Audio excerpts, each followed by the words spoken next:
Olá, meu amor. Se você já foi desrespeitada ou se sente invisível, essa história é pra você.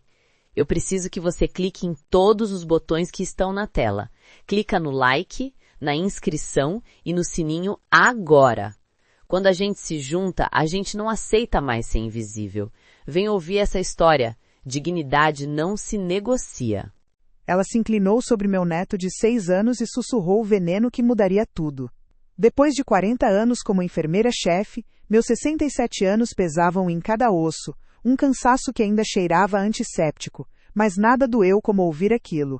Com uma voz fria e casual, ela disse: "Filho, a mamãe já te falou, não chame ela de vovó, ela é só a mãe do seu pai." Meu sangue ferveu e minhas mãos tremeram em silêncio. Naquele instante, a avó boazinha morreu. Ela não fazia ideia do que tinha acabado de despertar. Mas para entender a guerra que estava prestes a começar, preciso voltar ao início de tudo. Você já se sentiu desrespeitada a ponto de perder o chão? É uma dor que queima por dentro, eu sei. Se essa injustiça te revolta tanto quanto a mim, deixe uma curtida para me mostrar que não estou sozinha. Meu nome é Helena Martins de Souza, tenho 67 anos e sou enfermeira-chefe aposentada, depois de exatos 40 anos de serviço dedicados ao Hospital Municipal de Santo André. 40 anos não são 4 dias. São 14.600 dias, a maioria deles em plantões de 12 horas, onde aprendi a ler a verdade nos olhos de um paciente antes mesmo que ele abrisse a boca. Se ela fica doente de verdade, já era. Aí a gente finalmente vende esse muquifo e compra nosso triplex na praia. Falta pouco, é só ter paciência pra velha bater as botas. Bater as botas. O mundo ao meu redor desapareceu. O som do trânsito lá fora, o zumbido da geladeira, o tic-tac do relógio, tudo se afogou em um silêncio absoluto. Um silêncio que não era paz, mas a quietude de um campo de batalha depois da carnificina. Eu podia sentir o peso desse silêncio nos meus ouvidos, uma pressão que me empurrava para dentro de mim mesma. 1 minuto se passou. Talvez 5, ou uma vida inteira, e naquele vácuo, algo aconteceu. A Helena boazinha, a avó que tudo perdoava, a mulher que se curvava para manter a paz, deu seu último suspiro. Eu senti sua morte dentro de mim. Não foi doloroso. Foi um alívio.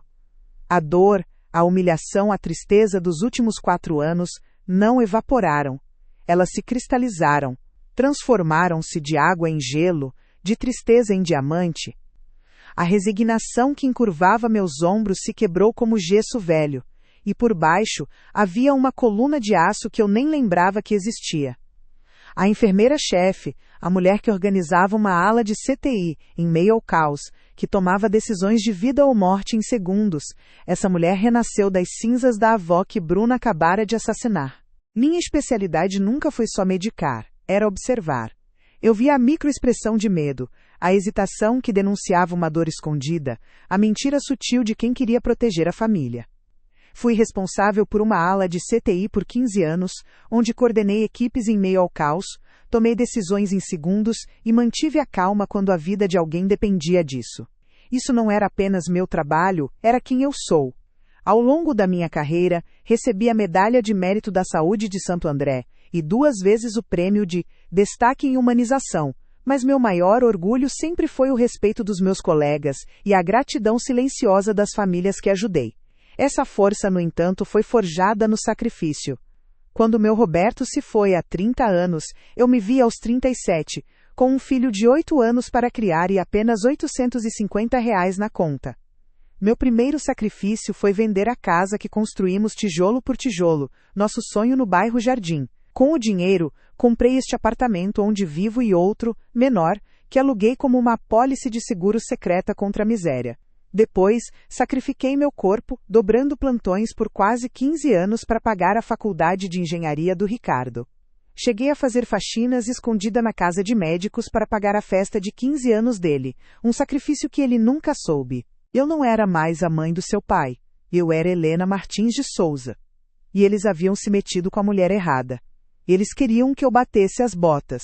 Pois bem, eu ia mostrar a eles como se pisa firme neste mundo. Voltei para meu apartamento. Não chorei. Fui direto para a estante da sala, onde uma agenda telefônica de couro, gasta pelo tempo, Guardava números de outra era. Minha mão estava firme, meus dedos não hesitaram ao folhear as páginas amareladas até a letra R. Ribeiro Mônica. O número estava lá. Peguei o telefone fixo, o aparelho de plástico bege, e disquei os dígitos um por um. O som de cada número sendo pressionado era uma nota na sinfonia da minha decisão. O telefone chamou. Uma vez. Duas. Na terceira, uma voz clara e profissional atendeu. Alô, Mônica Ribeiro falando. Mônica, é a Helena. Helena Martins. Houve uma pausa do outro lado da linha, e então o tom profissional se desfez, substituído por um calor genuíno. Helena, que surpresa boa! Aconteceu alguma coisa? Você está bem? Minha mente viajou 20 anos no tempo. Um quarto de hospital, o cheiro de antisséptico e uma jovem advogada de olhos vermelhos segurando a mão da mãe. Eu era a enfermeira-chefe que garantiu que aquela senhora tivesse seus últimos dias com dignidade, que ajustava seus travesseiros, que conversava com ela nas longas noites, mesmo quando ela já não respondia. Por fim, sacrifiquei meu coração. Nunca mais houve outro homem. Minha vida, minha energia e meu futuro foram inteiramente depositados nele. Eu, Helena, a mulher que organizou uma ala de CTI, que recebeu prêmios por sua competência, que sacrificou tudo por seu filho. Eu sou a mesma mulher que, na noite passada, ouviu da boca da própria nora a ordem para o meu neto. Não chame ela de vovó. Ela é só a mãe do seu pai. Eu sou a mulher que eles acreditam que vive de uma aposentadoria de R$ 2.800, mal tendo para os remédios. A mulher que eles julgam fraca, acabada e fácil de descartar. Eles subestimaram a enfermeira. Eles subestimaram a mãe. E, principalmente, eles subestimaram a mulher. Toda essa vida de dedicação, de método, de observação. Eles acharam que não servia para nada. Mas eu pergunto a você, qual dessas minhas características mais ressoa com a sua história? A enfermeira metódica, a mãe que se sacrifica ou a mulher que guardou seus recursos em silêncio? Eu acredito que o trabalho honesto e o sacrifício constroem um caráter que ninguém pode destruir. Me diga nos comentários qual é a sua profissão. Quantos anos da sua vida você dedicou a ela? Quero conhecer as histórias de gente como eu, gente que construiu tudo com as próprias mãos. Mônica nunca esqueceu. Eu preciso de uma advogada, eu disse, minha voz soando mais forte do que eu esperava. Eu preciso da melhor. Helena, o que houve? Ela perguntou, a preocupação afiando sua voz. Eu não hesitei. Eles acham que eu sou uma velha inútil esperando a morte. Eles querem o que é meu. Eles tentaram apagar minhas memórias, minha identidade, meu nome. Hoje, eles me disseram que eu sou apenas a mãe do pai, do meu neto. Hoje, eu descobri que eles estão esperando eu bater as botas. O silêncio do outro lado da linha era diferente agora. Era o silêncio de uma predadora que fareja o sangue. Helena, disse Mônica, a voz baixa e perigosa. Reúna todos os papéis que você tiver. Escrituras, extratos bancários, contas antigas, qualquer coisa. Principalmente coisas que eles não sabem que você tem. Nós não vamos apenas nos defender. Nós vamos mostrar a eles o que acontece quando se subestima uma mulher como você. Você já teve um momento assim, um ponto de virada onde a única opção era dizer basta? A coragem para essa decisão não nasce da força, mas da dor que se recusa a ser sentida mais uma vez. Me conta nos comentários, qual foi o momento em que você decidiu que não ia mais aceitar menos do que merecia? Antes de tudo isso, antes da Bruna, antes do meu filho se esquecer de quem eu era, havia uma outra vida. Uma vida que cheirava a macarrão com um molho de tomate fresco e soava como a risada de um menino correndo no quintal. Havia domingos. E nos domingos, havia Roberto. Eu volto para lá às vezes em pensamento. É sempre a mesma cena. O sol da tarde de Santo André, quente e dourado, entra pela janela da cozinha da nossa casa assobradada no bairro Jardim. Roberto, meu marido, está de costas para mim, concentrado no fogão. Ele usa uma camiseta branca simples, e eu vejo os músculos das suas costas se moverem enquanto ele mexe o molho na panela de ferro. O cheiro de alho e manjericão fritos no azeite toma conta do ar. Do lado de fora, ouço Ricardo, com seus 8 anos, gritando gol enquanto chuta uma bola no quintal que o pai cimentou para ele. Eu me aproximo de Roberto em silêncio e o abraço por trás, encostando meu queixo em seu ombro. Ele se vira um pouco, sorri com os olhos e me oferece a colher de pau. Prova, meu bem, vê se falta sal. Eu provo.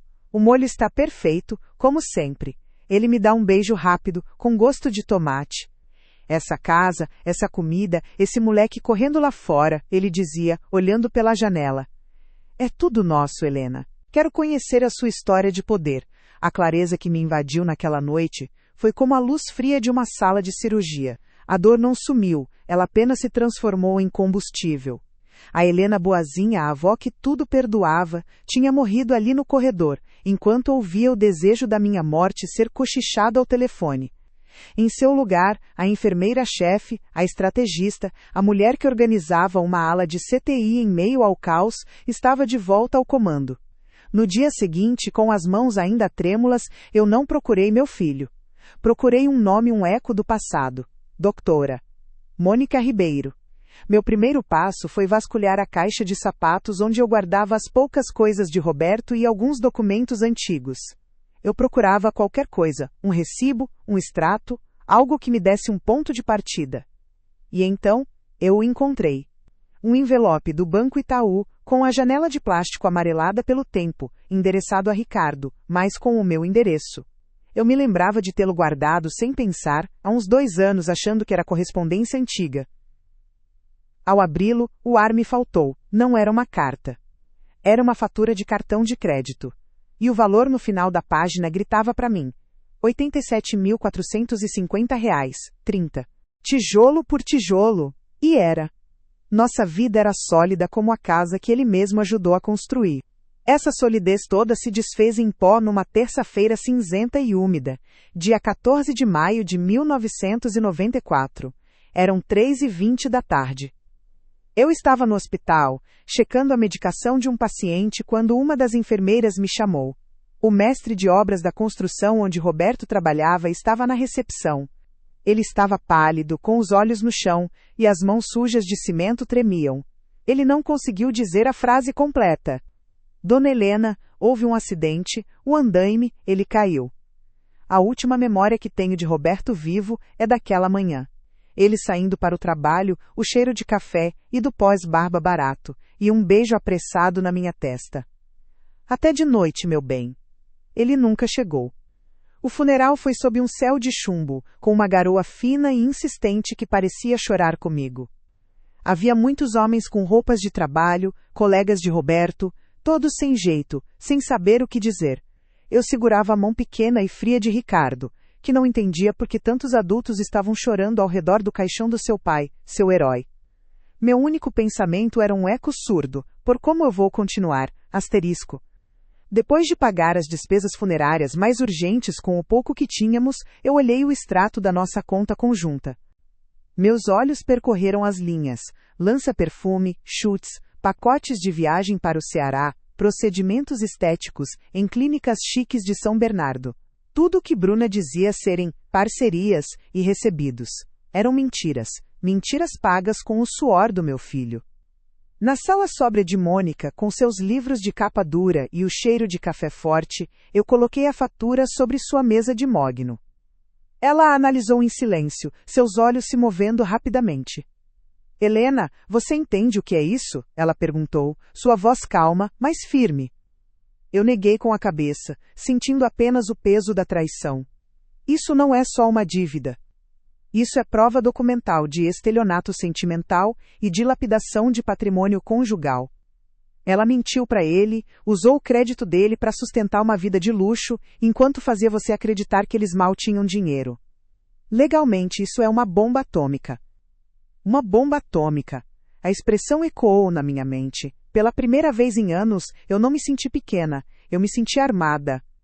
A enfermeira, que só conhecia agulhas e gaze agora, segurava um instrumento de precisão legal. Um poder frio e cortante começou a subir pela minha espinha.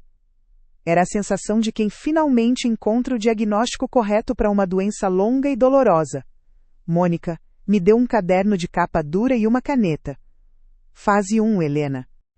Restavam R$ 850. O que veio depois foi uma guerra silenciosa, travada em várias frentes. Primeiro, o sacrifício do lar.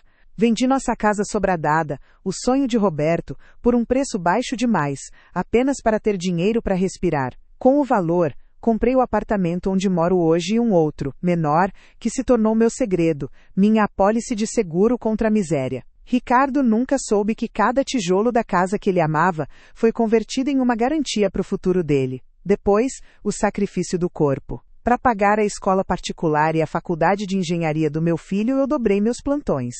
Foram quase 15 anos sem feriados, sem fins de semana, sem noites de sono completas. Minhas mãos, que Roberto dizia serem macias, ficaram grossas e calejadas. Ricardo nunca soube que seu diploma foi pago com o meu cansaço, com as dores nas minhas costas, com os anos de vida que eu deixei nos corredores daquele hospital. E, finalmente, o sacrifício do coração. Eu nunca mais me permiti olhar para outro homem. Minha energia, meu afeto, meu futuro, tudo foi depositado em Ricardo. Helena, a mulher, morreu junto com Roberto. Só sobrou a mãe do Ricardo. A anedota que resume tudo isso aconteceu no aniversário de 15 anos dele. Documentação. Anote tudo. Cada visita, cada palavra, cada real que ela te pedir emprestado. Seja sua própria observadora clínica. E eu fui.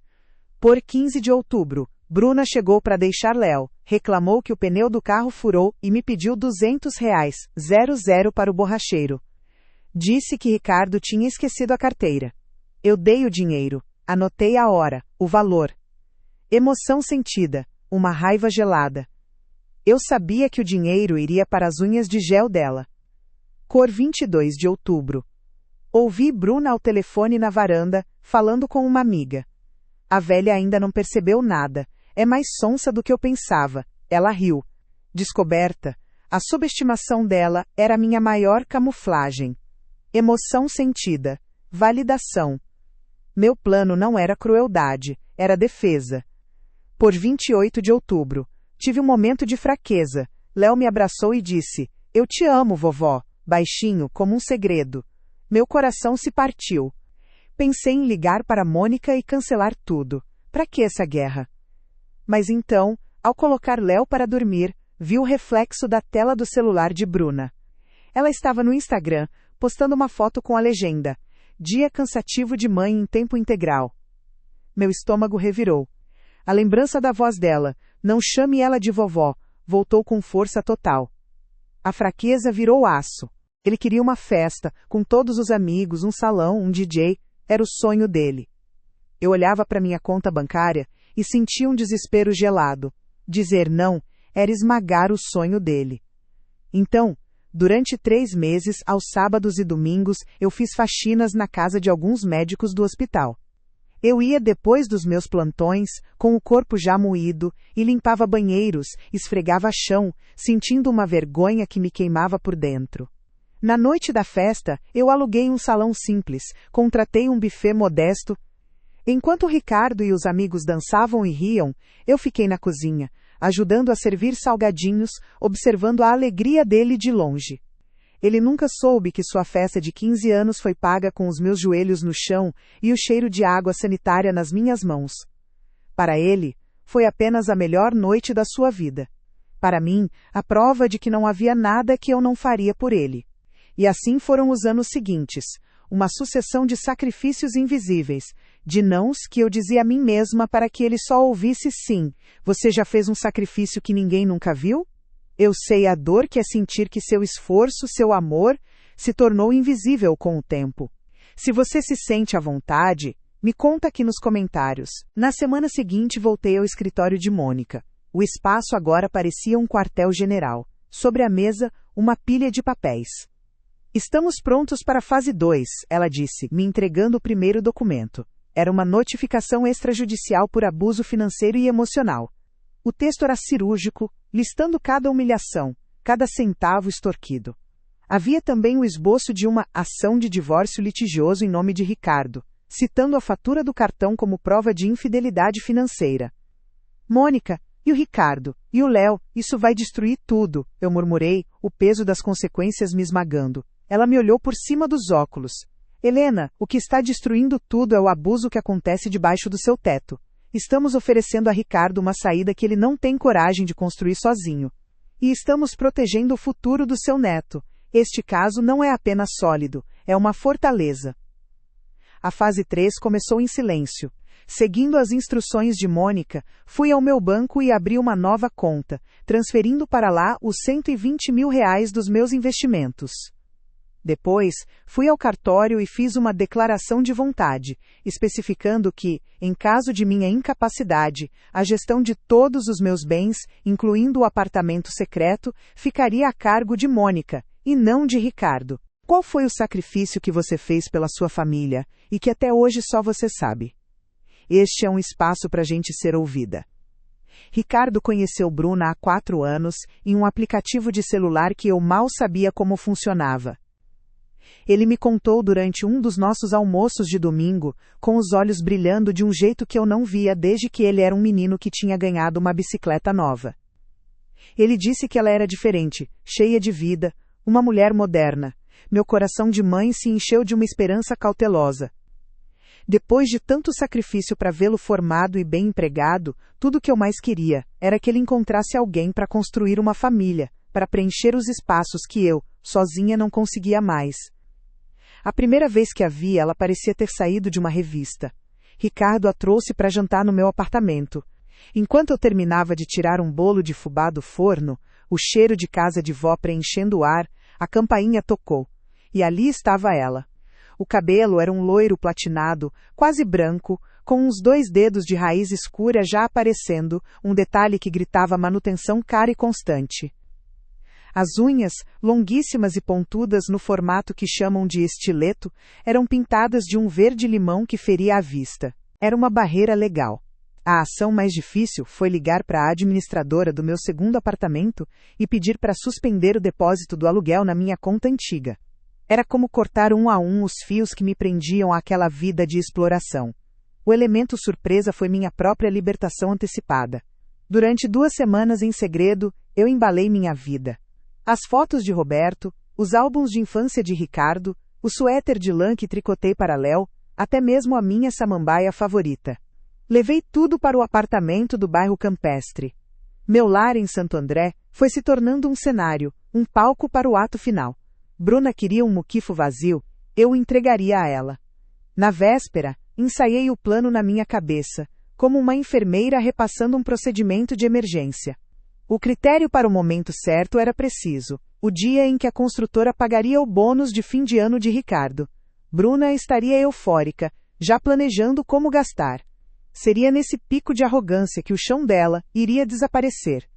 Naquela noite, peguei a foto manchada de café de mim e Roberto. Não chorei. Apenas tracei seu rosto com o dedo e sussurrei. Acabou, meu amor. Vou cuidar de nós. Liguei para a Mônica uma última vez. Está pronta? Ela perguntou. Eu nasci pronta, respondi, e a voz que saiu foi a minha, a de Helena Martins de Souza, não a da mãe do seu pai. Ela vestiu uma calça da morena rosa que parecia embalá-la a vácuo e uma blusa da Lança Perfume, e segurava uma bolsa de couro da Schutz, que depois eu soube que custou R$900, com a mesma firmeza que um soldado segura seu fuzil. A postura era perfeitamente ereta, o queixo levemente erguido, como se estivesse posando para uma foto invisível.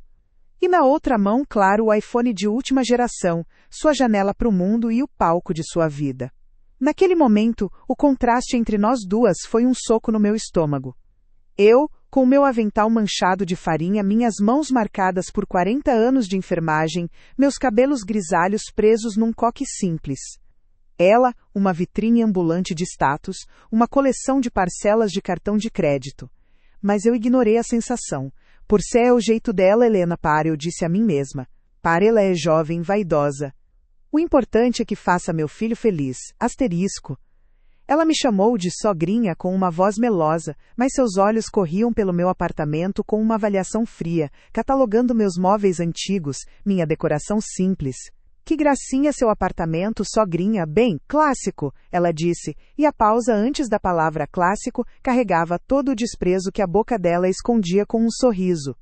Ricardo, ao lado dela, sorriu orgulhoso, cego para o subtexto. Não dormi. Passei a noite sentada na poltrona da sala, observando o apartamento agora impessoal, sentindo o silêncio não como solidão, mas como poder. Ao amanhecer, me preparei. Não vesti meu avental de avó. Vesti uma calça de alfaiataria preta e uma blusa de seda azul que comprei para essa ocasião. Prendi o cabelo num coque firme. Olhei no espelho e não vi uma vítima. Vi uma mulher que suportou 40 anos de plantões, que criou um filho sozinha, que construiu um patrimônio em segredo. Uma mulher que estava prestes a reivindicar seu nome. A tensão antes da batalha é quase palpável, não é? Você está ansioso para ver o castelo de cartas de Bruna desmoronar? Se você acredita que a dignidade não tem preço e que chegou a hora de Helena vencer, deixe o seu like. Ele não é só um clique, é um voto de confiança no meu plano. É a sua torcida para que a justiça finalmente seja servida. O dia do confronto não amanheceu como os outros. Havia uma quietude no ar, uma eletricidade que só eu sentia. A preparação foi um ritual. Abri meu guarda-roupa, ignorando os vestidos floridos e as blusas de malha que definiam a vovó Lena. Escolhi cada peça com a precisão de quem prepara uma bandeja de instrumentos para uma cirurgia delicada. As mudanças em Ricardo começaram pequenas. Ele, que nunca se importou com marcas, de repente aparecia com um tênis caro, dizendo que a Bru achava que ele precisava se valorizar mais. Ele, que amava minha comida caseira, começou a torcer o nariz. Mãe, a gente podia pedir um japonês hoje, né? A Bru não é muito fã de comida assim, pesada. A voz dele, antes sempre cúmplice, começou a ganhar um tom de defesa sempre que eu questionava algo. Mãe, não fala assim da Bruna, ela só quer o nosso bem, ele dizia, e eu me calava para não criar um conflito. Eu me convenci de que precisava me adaptar, que a família agora era outra. Se para ter meu filho por perto eu precisava engolir sapos e aprender a gostar de sushi, então eu aprenderia. O problema é que o cardápio de humilhações estava apenas começando a ser servido. Você já sentiu que a chegada de uma nova pessoa na família mudou tudo para pior? É tão difícil aceitar quando um relacionamento que era a base da sua vida se transforma, não é? Me conta nos comentários quais foram os sinais de alerta que você, assim como eu, tentou ignorar no começo por amor ou pelo desejo de paz. As primeiras farpas de Bruna eram tão sutis que eu me perguntava se não era coisa da minha cabeça. Vestia uma calça de alfaiataria preta, de tecido firme, que me dava estrutura. Uma blusa de seda azul marinho, a cor da autoridade e da calma. Nos pés, sapatos fechados de couro, sem salto, que me fincavam no chão. Eu não estava me fantasiando de outra pessoa, estava finalmente vestindo a mulher que eu sempre fui por baixo de camadas de resignação. O apartamento, meu novo refúgio secreto, estava impecavelmente arrumado, mas não de um jeito convidativo. Era um ambiente neutro, quase clínico. Removi os porta-retratos, os bibelôs, qualquer coisa que remetesse à sogrinha boazinha. Na mesa de jantar de madeira clara, posicionei 3 cadeiras. Uma para mim, de frente para a porta. As outras 2, lado a lado, para Ricardo e para a doutora Mônica. Sobre a mesa, apenas uma pasta de papelão fina e fechada. Um tumor maligno prestes a ser extirpado. Chamei apenas os 2. Mônica, minha aliada, a representação da lei e da razão, chegou primeiro, seu aperto de mão firme me transferindo uma dose extra de coragem. Ricardo chegou logo depois, pálido, os ombros curvados sob o peso do que estava por vir. Ele sabia que aquele dia mudaria tudo. Ele sentou-se sem dizer uma palavra, os olhos fixos na pasta sobre a mesa. Nos últimos minutos de espera, meu coração batia como um tambor de guerra, um ritmo surdo contra minhas costelas. Mas a sutileza, eu aprenderia, é apenas o ensaio para a crueldade. O primeiro golpe de verdade, aquele que deixou uma marca, veio exatamente 1 mês após o casamento, em um domingo de sol que prometia ser feliz. Eu estava na minha cozinha desde as 8 da manhã, o cheiro do meu molho de tomate, cozinhando lentamente com manjericão fresco, enchia o apartamento de 70 metros quadrados. Era o cheiro da minha infância, a receita da minha mãe. Eu estava preparando a minha famosa lasanha, aquela que Ricardo, quando menino, dizia ser sua comida preferida no mundo. Meu coração estava leve, esperançoso. Eu queria que aquele almoço fosse um símbolo de união, a prova de que poderíamos ser uma família. Quando eles chegaram, Bruna parecia uma ave exótica na minha sala simples. Vestia um macacão justo, de um tecido brilhante, e o barulho de suas unhas de gel batendo na tela do celular era o único som que quebrava o chiado da panela. Servi a lasanha com orgulho, o queijo dourado e borbulhante, a fumaça subindo e trazendo perfume de casa. Ricardo sorriu, mas eu vi seu olhar rápido para a esposa. Coloquei uma porção generosa no prato de Bruna. Ela pegou o garfo, cutucou a massa uma vez, depois outra. E então, com um suspiro que parecia carregar o peso do mundo, ela disse: "Ai, sogrinha, que pesado." Minhas mãos, pousadas no colo, estavam geladas, mas não tremiam. Anos de emergências no hospital me ensinaram a domar o pânico, a transformá-lo em foco absoluto. Por isso sou Helena Martins de Souza para repetir em silêncio. Por isso sobrevivi à morte, à pobreza, ao sacrifício. Eu vou sobreviver a isso. Asterisco. Não era ódio que me movia, mas uma necessidade visceral de estancar uma hemorragia que já durava 4 anos.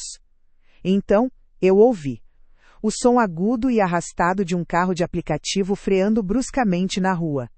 A batida seca de uma porta de carro fechada com a displicência de quem se sente dona do mundo.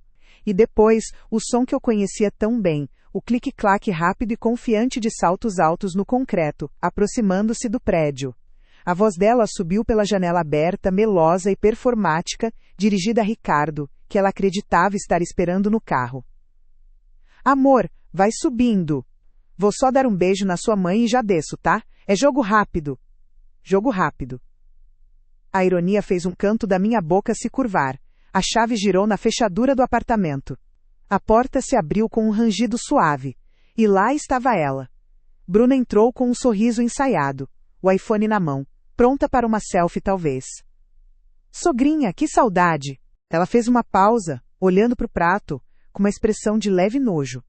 "Hoje em dia a gente come coisas mais leves, né? Menos carboidrato." Ela ergueu os olhos para mim, um sorriso fino e sem vida nos lábios.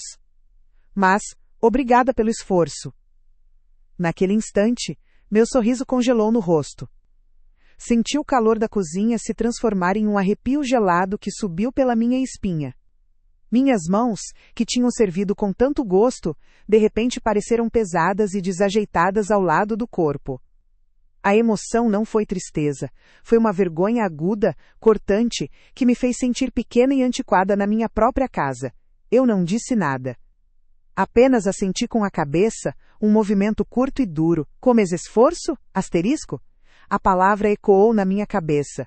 Comes eu não me esforcei, eu cozinhei com amor.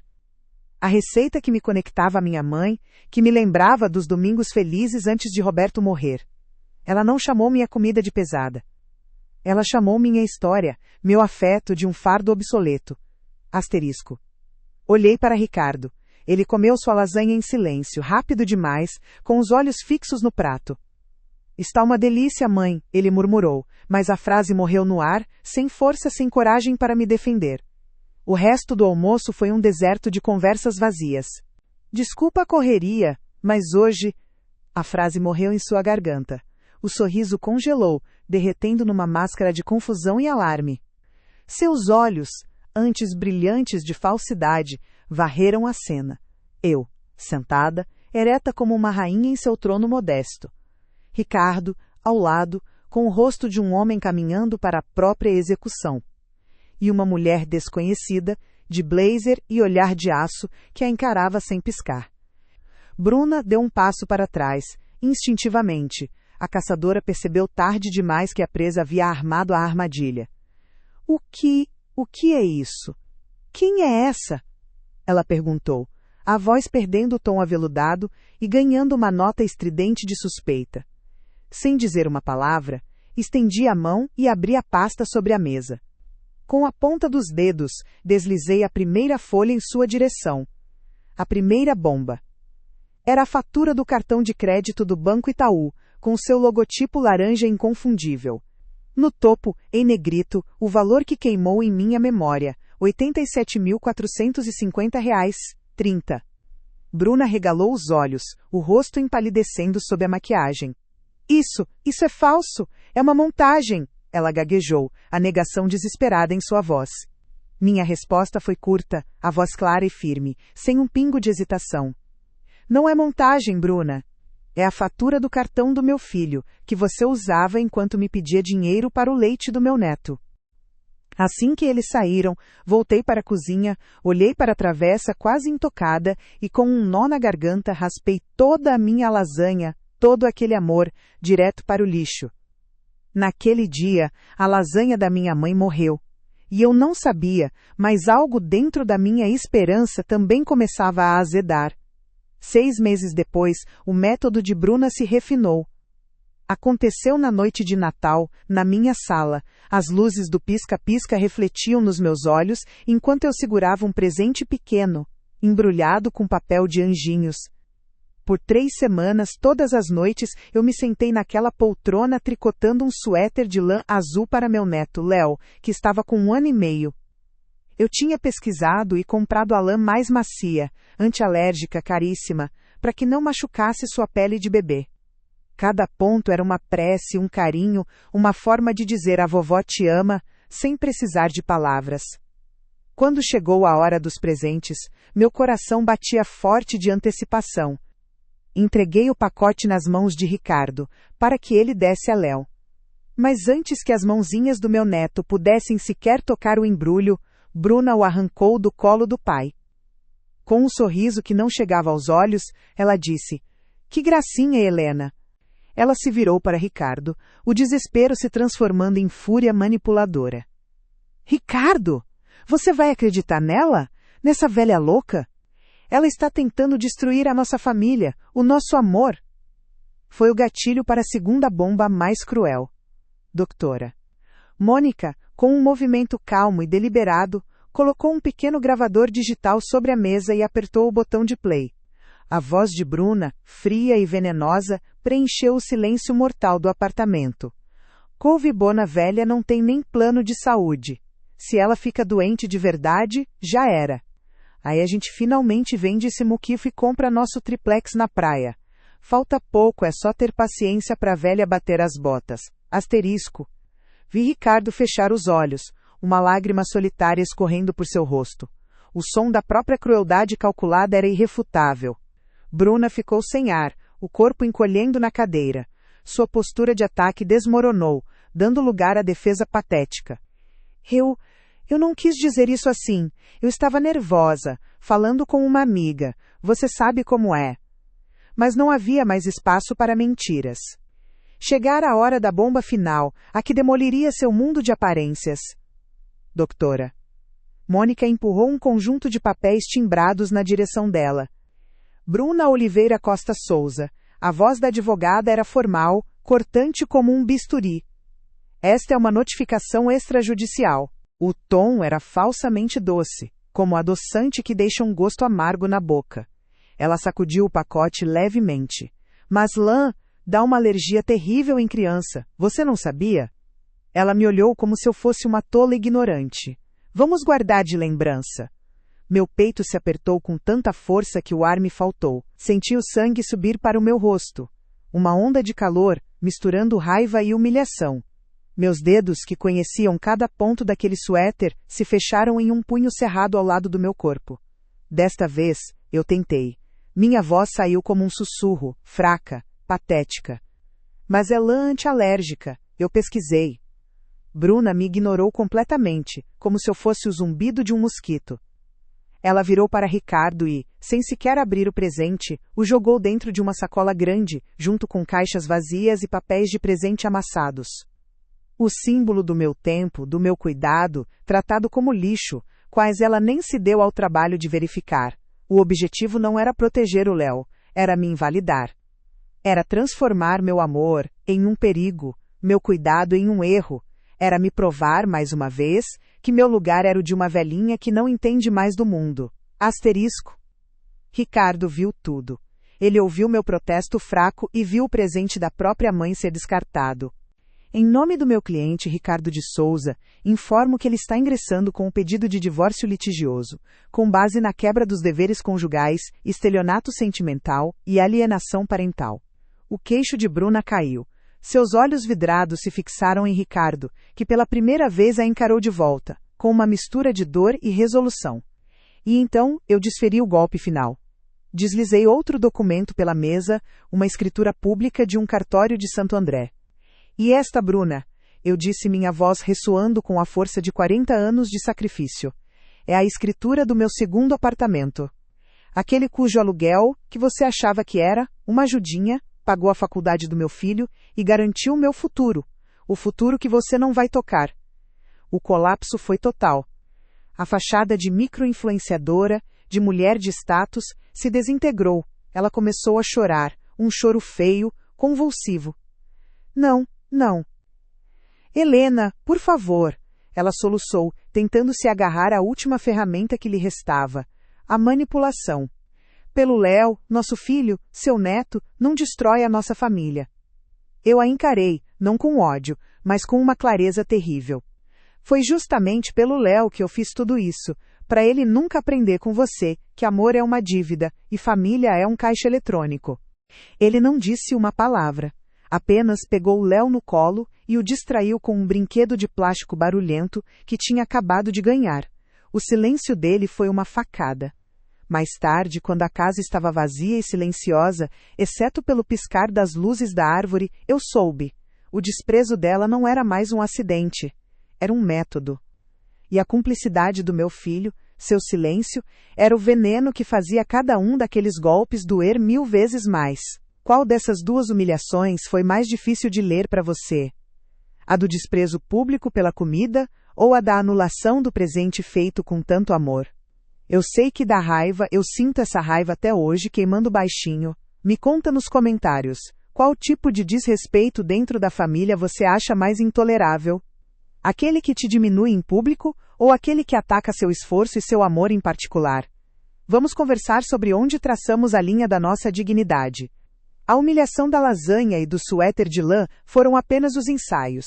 Eram como pequenas pedras atiradas contra uma janela já trincada, testando a resistência do vidro. Eu sentia cada uma delas, mas a dor maior vinha do silêncio de Ricardo.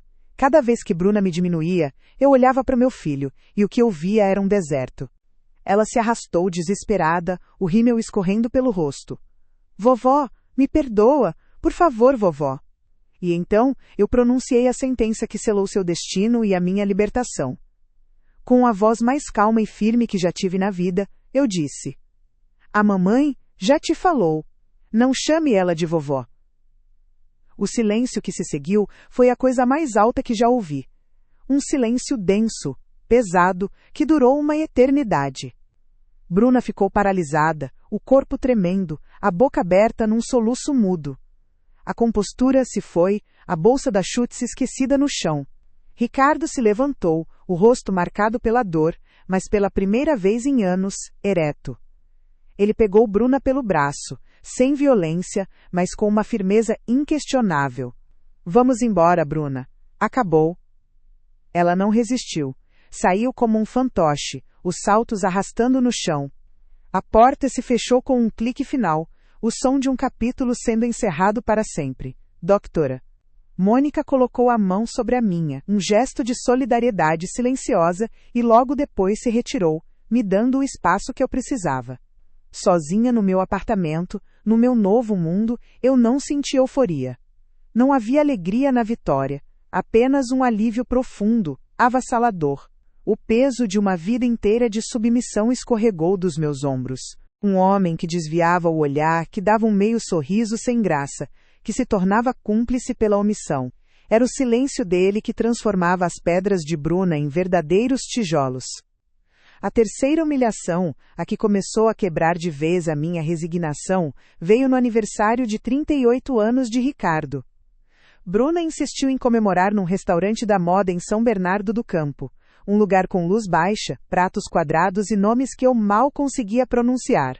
Estávamos numa mesa longa, com alguns tios e primos. O ambiente era festivo, mas eu sentia um nó na garganta. Ver meu filho ali, rindo das piadas de Bruna, Parecia uma cena de um filme estrangeiro. Em algum momento, depois do parabéns, a conversa recaiu sobre a infância. Meu coração se aqueceu. Era o meu território, o único que Bruna não podia reivindicar. Com a voz embargada de emoção, eu comecei a contar uma história. Eu me lembro de quando o Ricardo tinha uns 10 anos, eu disse, e todos se viraram para mim.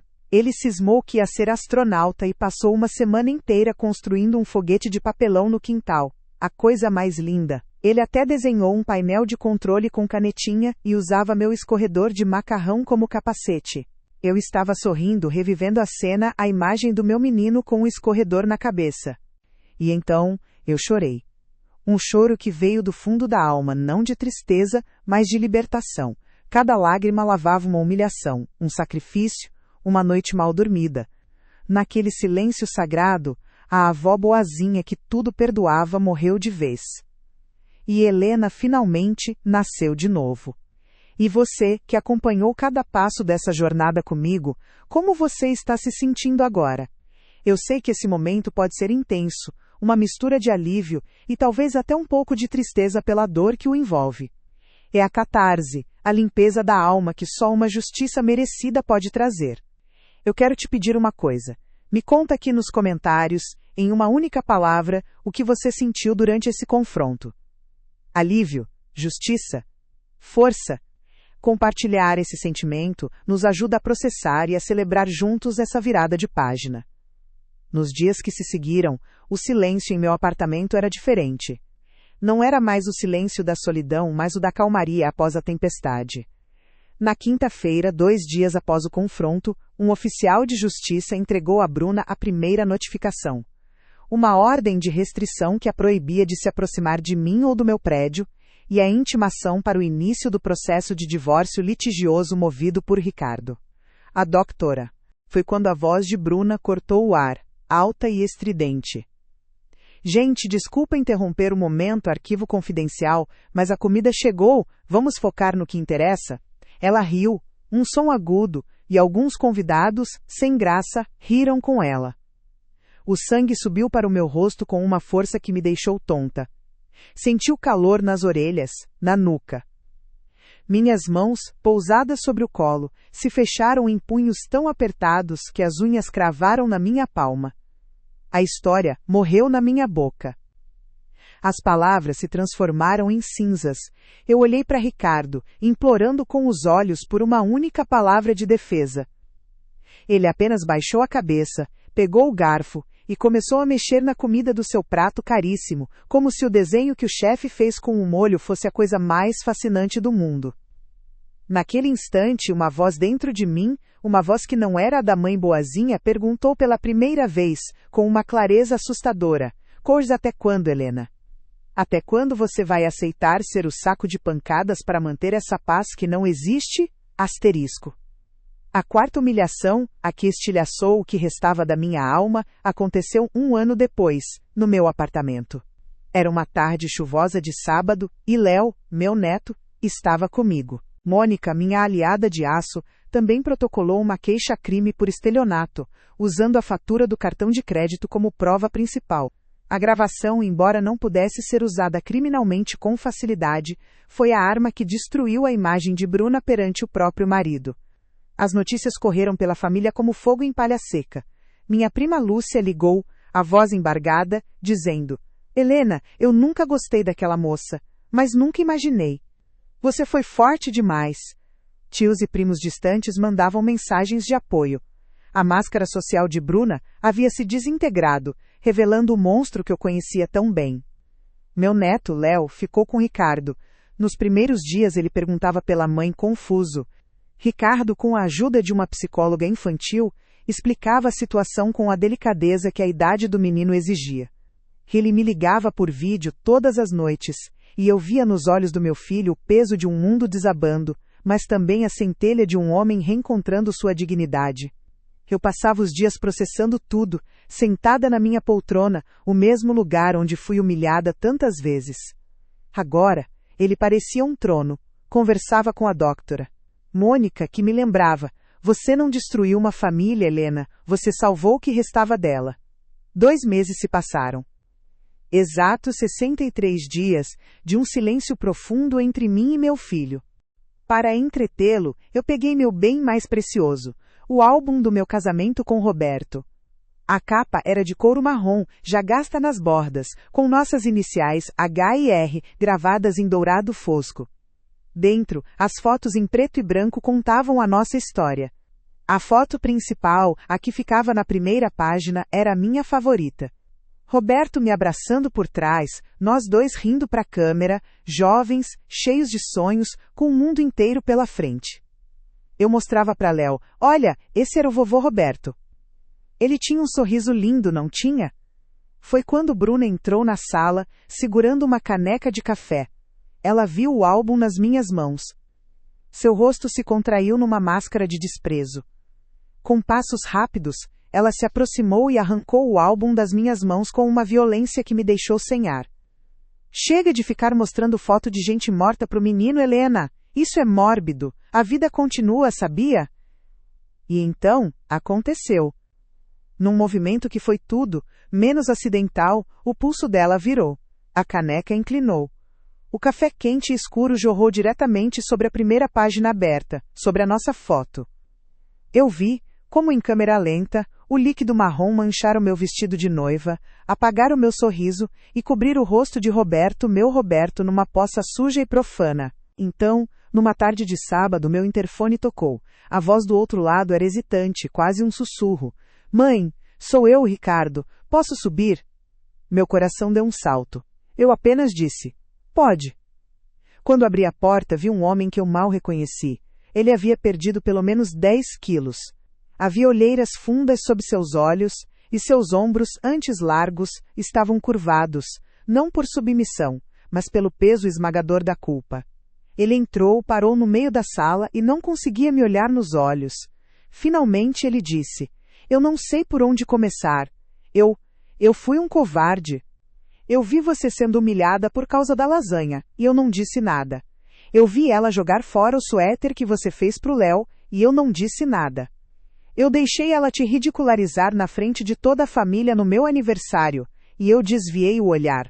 Eu permiti que ela destruísse a memória do meu pai, a sua memória mais sagrada, e o pior de tudo, eu estava lá quando ela te proibiu de ser avó. Eu ouvi e me calei. Não há desculpa, mãe. Não há justificativa. Eu falhei com você de todas as formas que um filho pode falhar. E eu entendo de verdade se você nunca mais quiser me ver na sua vida. Um som escapou de mim, um soluço, um grito que morreu na garganta. Meu corpo inteiro se projetou para frente, um instinto de salvar aquela memória, mas eu congelei. O cheiro de café amargo misturado ao cheiro de papel velho e mofado invadiu minhas narinas. O mundo ficou mudo, exceto pelo som do meu próprio sangue pulsando nos meus ouvidos.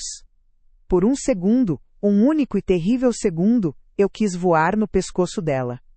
Eu quis gritar, arranhar, fazer ela pagar pela profanação, pelo assassinato daquela lembrança.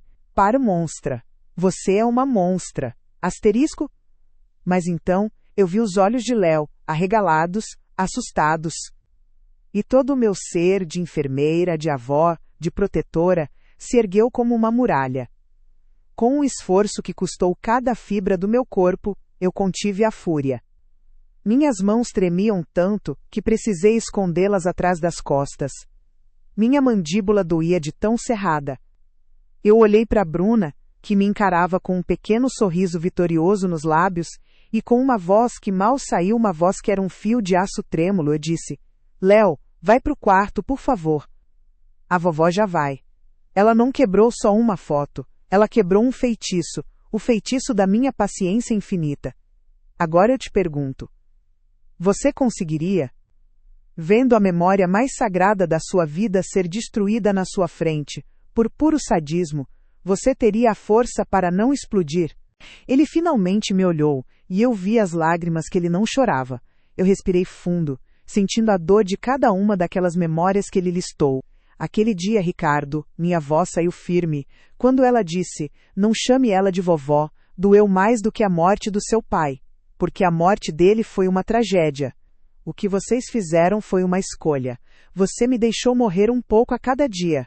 Ele assentiu, o rosto contorcido em dor. Eu Ele sussurrou. Eu sei. Eu já comecei a mudar.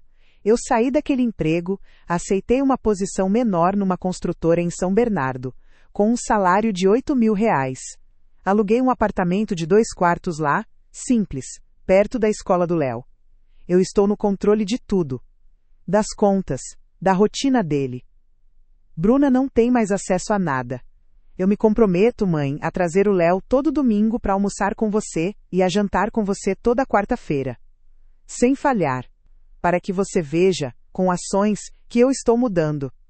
Eu o escutei, e pela primeira vez, vi o menino que criei por trás daquele homem quebrado. Para reconstruir qualquer coisa, eu disse, estabelecendo meus termos, precisamos de uma base que não existia. Essa base é a verdade. É preciso uma força que eu não sabia que tinha para engolir o grito e proteger uma criança. Uma força que nasce, não da fraqueza, mas de uma dignidade que se recusa a ser rebaixada ao nível da lama. Se você, como eu, admira a força de quem mantém a cabeça erguida mesmo sob a mais cruel das pressões, se inscreva no canal. Porque esta não é só a minha história. É a história de toda mulher que um dia decidiu que o silêncio não era mais uma opção. As últimas 48 horas haviam sido um borrão de febre e preocupação. Tudo começou na segunda-feira, às 3 da manhã, com o choro agudo de Léo vindo pelo telefone. Ricardo estava viajando a trabalho, uma viagem de última hora, e Bruna estava desesperada. A febre do meu neto passava dos 39 graus. Sem pensar 2 vezes, vesti um casaco sobre o pijama e peguei um carro de aplicativo. Cheguei ao apartamento deles, um lugar frio e impessoal que nunca pareceu um lar, e encontrei Bruna com o celular na mão, irritada, enquanto Léo tremia no sofá. As horas seguintes foram um balé de cuidados que eu conhecia de cor. Compressas de água morna na testa e nas axilas, o termômetro a cada 30 minutos. Sem mais desvios de olhar. Sem mais me colocar em segundo plano. Minha casa, minhas regras. Meu neto, meu direito de ser avó. Se você puder viver com isso, podemos tentar. Ele deu um passo à frente, hesitante. Posso te dar um abraço? Eu não respondi, apenas abri meus braços. Ele se desfez naquele abraço, soluçando como a criança que um dia foi. E eu o segurei, sentindo o peso de 2 meses de distância, e uma vida inteira de amor se misturando com a dor da traição. Era um começo. Frágil, mas real. 6 meses depois, minha vida encontrou um novo ritmo. Vendi o apartamento secreto e, com o dinheiro, reformei o meu. As paredes agora são de um tom de verde sálvia, e as janelas estão sempre abertas, deixando o sol entrar. Minhas manhãs começam às 7 horas, com uma caminhada no parque. Nas terças e quintas, sou voluntária num centro comunitário, ensinando tricô para outras mulheres. O ar em meus pulmões, antes rarefeito pela altitude do estresse, agora é denso e com cheiro de terra molhada depois da chuva. Ricardo cumpriu sua promessa. Nossos jantares de quarta e almoços de domingo são sagrados. Ele me conta sobre seu trabalho, eu conto sobre minhas alunas de tricô. Ele aprendeu a lavar a louça sem que eu peça e sempre traz um pão doce da padaria que eu gosto. A luta para fazer Léo tomar o antitérmico, que ele cuspia com teimosia. Passei a madrugada em claro, sentada na beirada da cama dele, com a mão em sua testa quente, enquanto Bruna dormia no quarto ao lado, ressonando tranquilamente. Na terça-feira, a febre não cedeu. Bruna anunciou que tinha uma reunião importantíssima e um horário no salão que não podia desmarcar. Ela saiu às 9 da manhã, deixando para trás um bilhete com o telefone do pediatra. Eu não comi. Preparei uma canja leve, que Léo mal tocou. Li 3 livrinhos de história, cantei cantigas de ninar que minha mãe cantava para mim. Meu corpo, aos 67 anos, protestava. Minhas costas doíam, meus joelhos estalavam a cada vez que eu me levantava. Às 7 da noite de terça-feira, eu estava exausta, um cansaço que pesava nos ossos, na alma. Mas Léo finalmente dormia um sono tranquilo em meu colo, a febre começando a ceder. O suor em sua testa era um alívio, uma promessa de melhora. Foi nesse momento que a porta se abriu. O som dos saltos de Bruna no piso laminado era como o clique de um gatilho. Ela entrou na sala, não cheirando a preocupação, mas a laque e perfume caro. Seus olhos passaram por mim e pelo menino em meu colo com uma frieza que gelou o ar. As feridas ainda estão lá, finas como um fio de cabelo, mas a cada risada do Léo correndo pela minha sala, elas cicatrizam um pouco mais. Bruna soube por Ricardo, voltou para Mauá. Trabalha como caixa em um supermercado. Uma vez, ela ligou para ele, chorando, pedindo para voltar. Ele disse não e bloqueou o número. O divórcio foi finalizado, e ela saiu apenas com o que vestia. Léo agora me chama de vovó Lena, bem alto, com orgulho. Outro dia, ele me trouxe um desenho da escola. Éramos eu, ele e o Ricardo, de mãos dadas, e em cima, ele escreveu, minha família. Eu aprendi que a bondade sem espinha dorsal não é virtude, é um convite para o abuso. Eu, que me curvei tanto para manter a paz, descobri que a verdadeira paz só existe quando você se mantém de pé. E talvez você, que me escuta agora, se reconheça na minha dor. Talvez você também esteja se diminuindo para caber em espaços que não te servem. Quero que saiba que a sua dignidade não é negociável. Existe uma diferença abissal entre o amor sacrificial que constrói e o que te destrói por dentro. Estabelecer limites não é um ato de egoísmo, é o mais puro ato de amor próprio. A força que você procura não está em aguentar mais um desaforo, mas em finalmente dizer, basta. Léo se mexeu, sonolento, e com a vozinha abafada pelo sono, murmurou a palavra que era meu mundo. Vovó? O tempo parou. O corpo de Bruna se inclinou para a frente. Devagar. O rosto dela se aproximou do rosto do meu neto. 1 centímetro de cada vez. Vi o brilho platinado do cabelo dela. O contorno duro da sua mandíbula. Os lábios pintados de um vermelho agressivo se abrindo. E então o veneno, sussurrado, mas com a força de um grito. Filho, a mamãe já te falou. Uma pausa. O ar ficou denso, pesado. Não chame ela de vovó. Outra pausa, cortante. Ela é só a mãe do seu pai. Só a mãe do seu pai. A frase ecoou no vazio que se abriu dentro de mim. Só. A mãe. Do. Seu. Pai. Cada palavra um prego no meu caixão. Meu corpo inteiro ficou rígido. O calor do corpo de Léo em meus braços era a única coisa que me mantinha ancorada na realidade. Com um cuidado que eu não sentia, levantei-me e levei meu neto para o berço. Cobri seu corpinho, ajeitei o travesseiro. Minhas mãos não tremiam. Elas estavam estranhamente paradas. Ao sair do quarto, passando pelo corredor escuro, ouvi a voz dela de novo, baixa, sibilante, vinda da cozinha. Era uma conversa ao telefone com uma amiga. Amiga, nem te conto. A velha não tem nem plano de saúde. Essa história mudou algo em sua perspectiva sobre dignidade e limites? Eu valido qualquer decisão difícil que você esteja considerando tomar para proteger sua paz. Inscrever-se neste canal não é apenas clicar num botão, é um compromisso que você faz consigo mesma de consumir conteúdo que reafirma o seu valor. Compartilhe esta história com uma mulher que precisa ouvir que ela merece respeito incondicional. E por favor, deixe um comentário abaixo com uma mensagem de força para outras leitoras que podem estar passando por isso agora. Vamos criar uma comunidade de apoio e empoderamento. Lembre-se sempre, você não nasceu para ser capacho de ninguém. O seu valor é você quem define.